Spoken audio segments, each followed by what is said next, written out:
صلی اللہ تعالیٰ علیہ وآلہ وسلم صحابہ کے مجلس میں موجود ہیں۔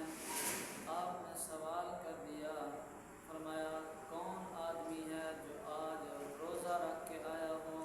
حضرت ابو بکر صدیق رضی اللہ تعالیٰ عنہ کھڑے ہوئے اور جواب دیا کہ یا رسول اللہ، میں روزہ رکھ کے آیا ہوں۔ محبوب پیغمبر مدنی کریم نے دوسری مرتبہ سوال کیا کہ کون ہے جو آج بیمار کی بیمار کرسی کر کے آیا ہو، تیمارداری کر کے آیا ہو؟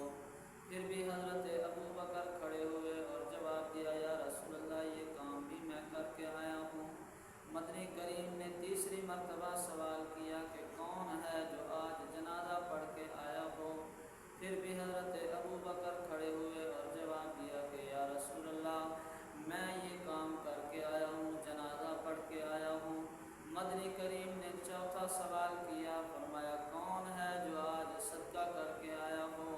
پھر بھی حضرت ابو بکر صدیق رضی اللہ تعالیٰ عنہ کھڑے ہوئے کہنے لگے یا رسول اللہ، صدقہ بھی میں کر کے آیا ہوں۔